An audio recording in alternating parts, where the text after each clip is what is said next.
రాజకీయ నాయకులు ఏం జరిగింది చెప్పకపోతే మేము తప్పు చేసిన వాళ్ళు అవుతాం. ఎవరు నిరుత్సాహపడద్దండి, అందుకు రెట్టింపుగా చేస్తాం. ఇప్పుడు ఎందుకు ముస్లిం మైనార్టీ సోదరులందరూ కూడా మేము ఎవరు కూడా మీకు వ్యతిరేకం కాదు, ఎందుకంటే ఆదోన్లో ప్రజానీకము రకరకాలుగా మాట్లాడుతున్నారు. ఈరోజు పెద్దారవాణంలో ఏం జరుగుతూ ఉంది, ఇక్కడున్న అన్ని 3 పార్టీల నాయకులు కూడా మా ఊరికి ఎవరు రాకూడదు, మా ఊరిలో ఎవరన్నా సచ్చినా రాకూడదు, మా ఊరిలో పెళ్ళైనా రాకూడదు. ఏందా ఇది? ఎక్కడుంది ఇది? ఎక్కడున్నాం మనము? ఈ రకంగా చేస్తున్నారు. మర్చిపోతాం. మీరందరూ ఒక్కసారి ఆలోచించండి. ఇక్కడ అందరూ ముఖ్యమైన నాయకులు, ముఖ్యమైన కార్యకర్తలే ఉన్నాం. మనము ఎన్నికలు అయిన తర్వాత ఈ రకంగా ముఖ్యమైన నాయకులు, కార్యకర్తలు ఫస్ట్ టైం అందరూ కలుస్తున్నాం. అపోజిషన్ పార్టీ వాళ్ళు అందరు నిశ్శబ్దంగా ఉండాలి. దయచేసి అందరూ కూర్చోండి. అపోజిషన్ పార్టీ వాళ్ళు వాళ్ళ పార్టీ ఆదేశాల మేరకు వాళ్ళు కార్యక్రమాలు చేస్తుంటారు. మనం కూడా అపోజిషన్లో ఉన్నప్పుడు మన పార్టీ ఆదేశాల ప్రకారం మనము కార్యక్రమాలు చేస్తుంటాం. కానీ ఎవ్వరు కూడా అధైర్యపడద్దండి. ఆంధ్ర రాష్ట్రంలో ఉన్న ప్రజానీకం అందరూ కూడా హ్యాపీగా ఉన్నారు ఎన్డీఏ పరిపాలన పైన. ఎవరు కూడా ప్రజలు అందరూ కూడా గవర్నమెంట్ నుంచి లబ్ధి పొందేవాళ్ళు అందరూ హ్యాపీగా ఉన్నారు. ముఖ్యంగా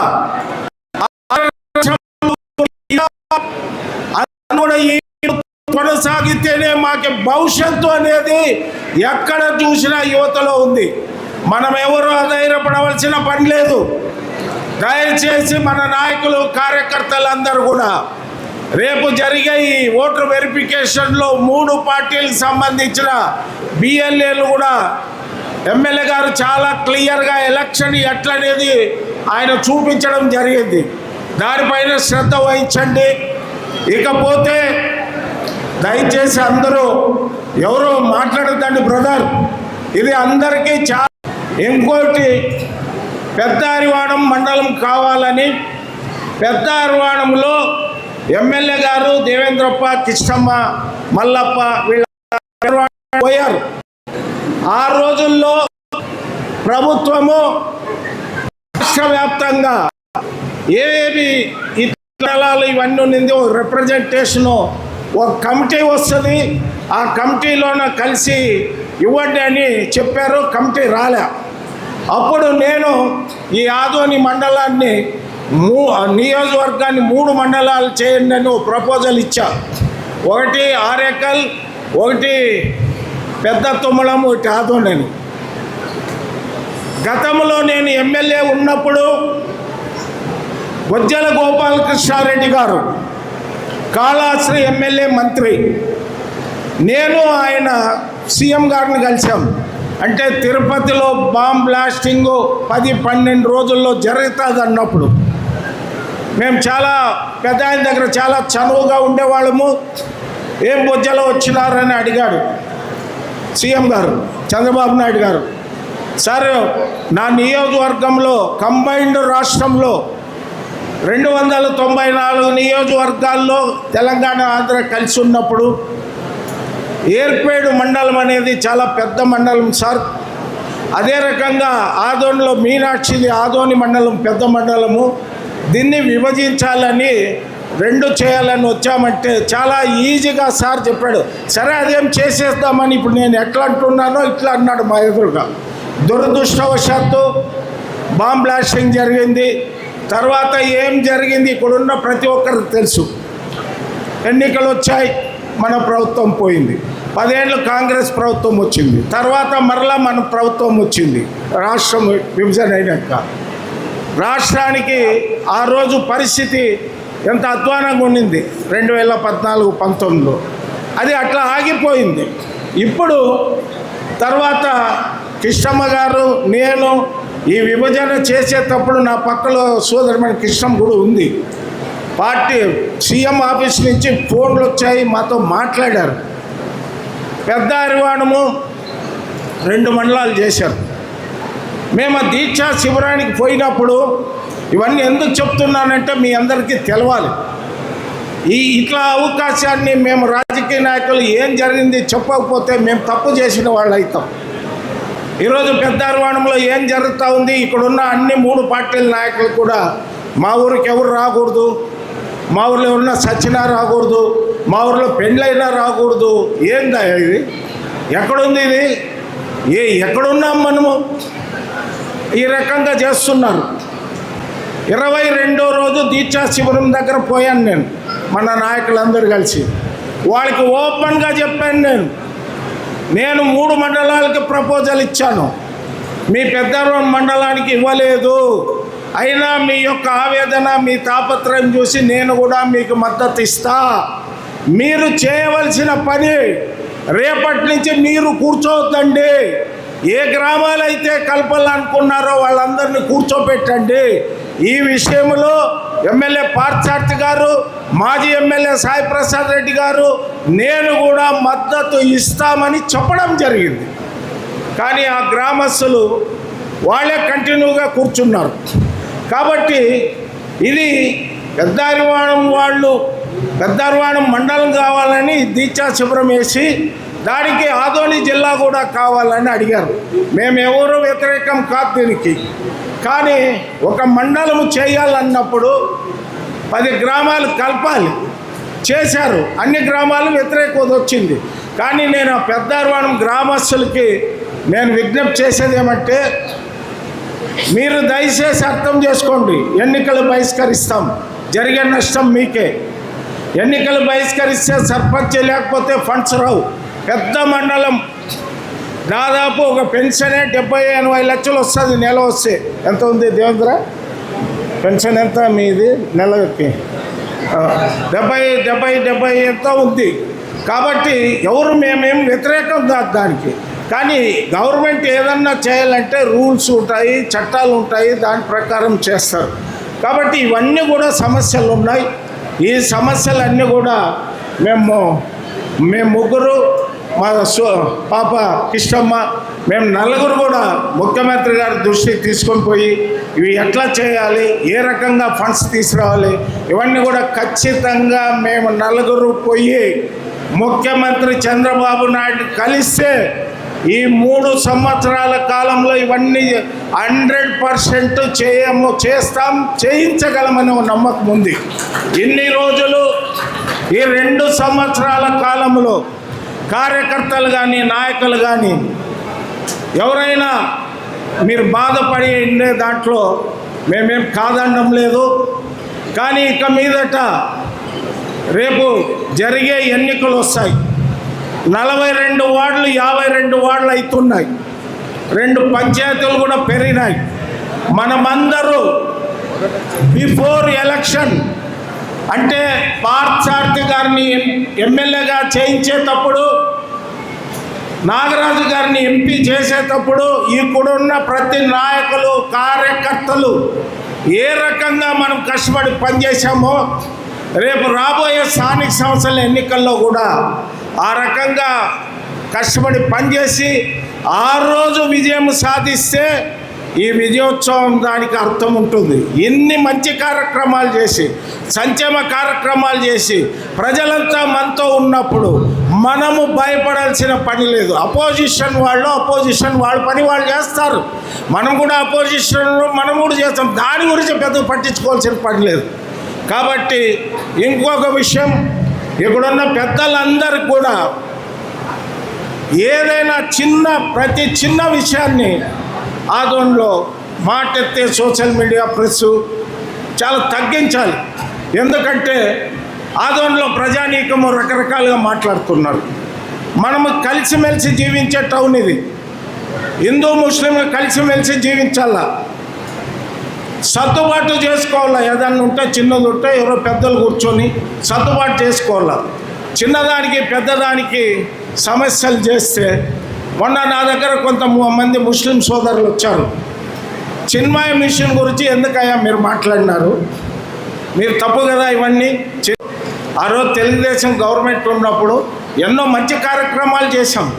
అవన్నీ మీనాక్షి నాయుడు ఇల్లు కట్టుకోలే, సాయి ప్రసాద్ రెడ్డి ఇల్లు కట్టుకోలే, లేదా పార్థసారథి గారు ఇల్లు కట్టుకోలే. ప్రజల కోసము ప్రభుత్వానికి సంబంధించింది మంచిది ఈరోజు బ్రహ్మాండంగా జరుగుతూ ఉంది. అక్కడ యోగా సెంటర్కి ఇచ్చాం. ఇప్పుడు మనం ఒకరి మీద చెప్పేటప్పుడు మనం కూడా ఆలోచించాలి, కలిసిమెలిసి ఉండాలి. ఒక ఆయన పొరపాటు అయింది, ఇట్లా పొరపాట్లు చేస్తారు. మనము హిందూ ముస్లిం అనేది పొద్దున్న లేస్తే కలిసిమెలిసి ఉంటాం. మనం హిందువులంతా పొద్దున్న లేస్తే కాయగూరు వాళ్ళతో పోతాం, పూలు వాళ్ళతో పోతాం, టెంకాయ వాళ్ళతో పోతాం, వెల్డింగ్ వాళ్ళదే, వెల్డర్ అన్ని వాళ్ళే. కానీ బాగున్నాం. 40 ఏళ్ళ కింద ఉన్న సమస్య ఆదోన్లో ఇప్పుడు లేదు. మైనార్టీ సోదరులు కూడా అందరూ ఆర్థికంగా బలపడినారు. కలిసిమెలిసి జీవిద్దాం. కలిసిమెలిసి మనము మన చంద్రబాబు నాయుడు కానీ ఇప్పుడు నేను ఇవన్నీ ఏవైతే చెప్పానో ఇప్పుడు చెప్పాను కదా, ITI ఇవన్నీ కూడా నరేంద్ర మోడీ గారు ప్రైమ్ మినిస్టర్ ఉన్నప్పుడు వచ్చినవే. మరి ముస్లింలకి చేయరాదంటే అప్పుడు ఆయన ఎందుకు ఇచ్చాడు? మెజారిటీ అమౌంట్ సెంట్రల్ గవర్నమెంట్, అన్ని సెంట్రల్ గవర్నమెంట్ అప్పుడంతా. దయచేసి ఆదోన్లో ఉన్న ముస్లిం మైనార్టీ సోదరులందరూ కూడా మేము ఎవరు కూడా మీకు వ్యతిరేకం కాదు. దయచేసి ఏ చిన్న సమస్య ఉన్నా కూడా దాన్ని పెద్దలు కూర్చొని పరిష్కారం చేద్దాం. గుడిది కానీ చర్చి ఏదైనా ఉంది. కాబట్టి ప్రతి ఒక్కరు కూడా మేము రాబోయే రోజుల్లో మేము ముగ్గురు, దానికి తోడు మా అధ్యక్షురాలు, మేము నలుగురు కూడా ఆదోని అభివృద్ధి కోసము ప్రభుత్వం నుంచి ఏ రకంగా డబ్బులు తీసుకురావాలా, రేపు జరిగే ఎన్నికల్లో 52 మున్సిపాలిటీ కౌన్సిలర్లు కానీ, రిజర్వేషన్ ఏదైనా రాని చైర్మన్కి కానీ, 2 జెడ్పీటీసీలు కానీ, మండల ప్రెసిడెంట్లు కానీ ఏ రకంగా మా పార్టీ నుంచి నిలబెట్టిన వాళ్ళు కాపాడుకోవాలి, వాళ్ళు ఎట్లా గెలిపించుకోవాలనే విషయంలో మేమందరూ కూడా సమిష్టిగా పార్టీ ఆదేశాల ప్రకారము ఖచ్చితంగా పాటిస్తాం. ఇక మీదట ఎవరు కూడా ఏ ప్రోగ్రాం జరిగినా 3 పార్టీలకు సంబంధించిన కార్యకర్తలు సమిష్టిగా మనం పాల్గొనండి. అందరూ కూడా ఎమ్మెల్యే గారు ప్రోగ్రాం ఏ ఊరిలో వచ్చినా ఎక్కడొచ్చినా అక్కడ 3 పార్టీలకు సంబంధించిన ఒకవేళ మల్లప్ప గారు నేను రాలేకపోయినా మీరందరూ కూడా పాల్గొనండి.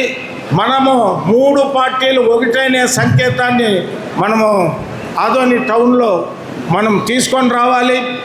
ఎవరు కూడా అపోజిషన్ పార్టీ వాళ్ళు ఏం మాట్లాడినా పట్టించుకోవద్దండి. ఇది ఎట్లా ఉంటుందంటే వాళ్ళు ఒకటి మాట్లాడితే మనమోటి ప్రెస్ మీట్, ఇది న్యూసెన్స్ అయిపోయింది ఆదోన్లో. చాలామంది విఘ్నులు పెద్దవాళ్ళు చాలామంది ఏంది నాయుడు ఏందప్ప ఇది అనేది మనం ఏమనేది ప్రజలకు తెలుస్తుంది. మనం దాన్ని చెప్పుకోవాల్సిన అవసరం లేదు. వాళ్ళు అపోజిషన్లో ఉన్నప్పుడు వాళ్ళు ఏదో వాళ్ళ పని వాళ్ళు చేస్తుంటారు. వాళ్ళకి పార్టీ ఆదేశాలు ఇచ్చారు చేయాలన్నారు. తేడా ఏమనేది ఒకసారి నేను అపోజిషన్ పార్టీ వాళ్ళకి నేను విమర్శగా చేయను. చాలామంది మా పోలీస్ అధికారులు కూడా ఒక రిక్వెస్ట్గా ఒక విన్నపంగా చెప్తారు. 5 ఏళ్ళు ప్రభుత్వం ఉన్నప్పుడు ఏదన్నా మేము అజిటేషన్ ఏదో చేసేపోతే సార్ మీరు సీఎం డౌన్ అని అనొద్దండి అని మాకు చెప్పేవాడు. ఎక్కడన్నా దిష్టి బొమ్మ దగ్నం చేస్తారంటే ఎంతోమంది 1000 కళ్ళతో చూసేవాళ్ళు. మరి ఎక్కడ మేమేమి దిష్టి బొమ్మలు దగ్నం చేయలే.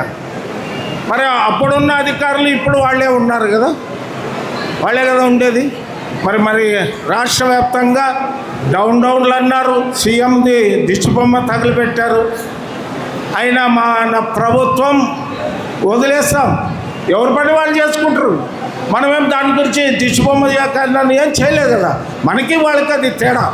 కాబట్టి మన కార్యకర్తలు కానీ మన ప్రభుత్వం కానీ మనం చేసింది చెప్పాలి.